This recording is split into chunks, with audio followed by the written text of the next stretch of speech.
Você tem dificuldade em fazer reunião com seus clientes? Talvez você tenha uma grande dificuldade que é quebrar o gelo com seu cliente. Sempre começa com aquela pergunta: e aí, foi difícil chegar aqui? Será que chove? Aquelas perguntinhas que talvez não faça tanto sentido e que você também se sinta muito travado para fazer. Eu sei que você quer ter uma boa primeira reunião para, obviamente, conseguir atender 100% do patrimônio do seu cliente. E é por isso que hoje eu estou começando uma série onde eu vou explicar cada um dos pontos que você deve passar numa primeira reunião. E o primeiro ponto de hoje é o rapport.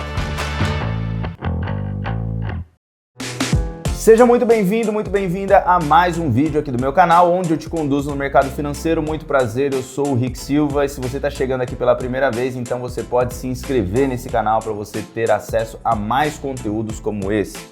Bom, começando aqui pelo rapport, essa série que eu acho que é uma série que vai ajudar demais você que tem dificuldade com a primeira reunião, que sente que a sua primeira reunião não tem uma boa conversão, por exemplo. Eu sei que muitos assessores não têm um padrão de primeira reunião e é por isso que eu quero te ensinar hoje sobre o rapport.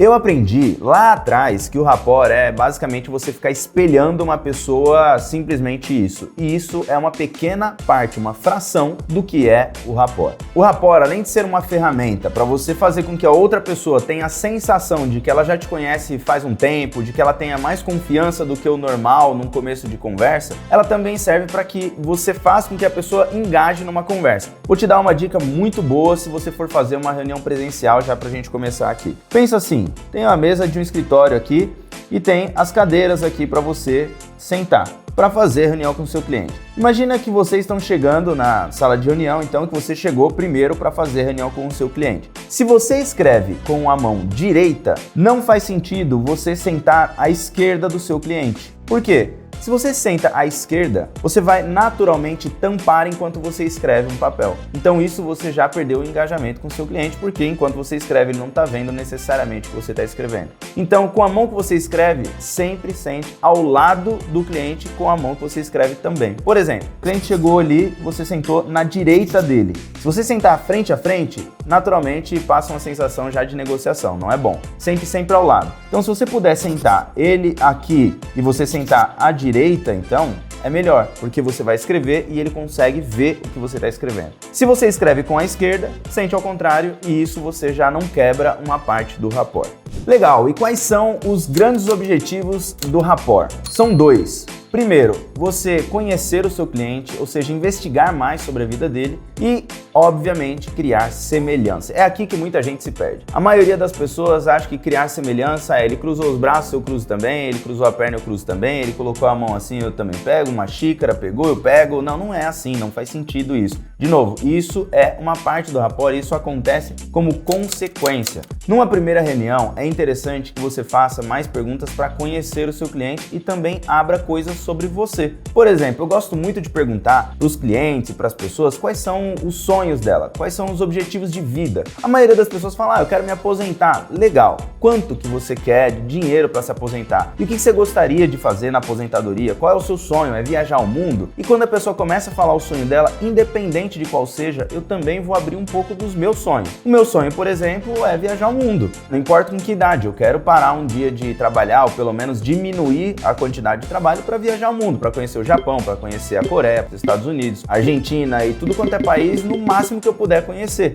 porque isso me motiva, isso me encanta e é isso que eu gosto. Independente do cliente, do lead, do prospect gostar ou não gostar, isso vai fazer com que ele tenha a sensação de que somos parecidos. E é isso que acontece quando você conhece uma pessoa pela primeira vez e parece que você já conhece ela há muito tempo. É porque encontrou semelhanças e não necessariamente as mesmas semelhanças, não é? Ela vota no Bolsonaro, eu também voto. Ela vota no Lula, eu também voto. Não, não é isso. É simplesmente semelhanças. Poderia ser, ela vota, eu também voto. Ela tem princípios, eu também tenho princípios. E aí, naturalmente, vocês vão explorar sobre esses princípios, sobre esses objetivos, sobre esses sonhos. Eu não aconselho que numa primeira reunião você entre em política, você entre em futebol, a não ser que você tenha uma desenvoltura muito boa. Mas talvez você está no começo, não aconselho que você aborde esse tipo de assunto. Um ponto muito importante do rapport é o seu tom de voz. Muitas vezes na reunião a gente esquece do tom de voz, a gente pensa muito sobre a mensagem. Por exemplo, vou fazer uma brincadeira rápida aqui com você. Sabe aquela música que normalmente os pais cantam para os nenéns e cantam Nana neném que a cuca vem pegar? Mamãe foi pra roça e papai foi trabalhar? Sabe esse jingle, essa musiquinha?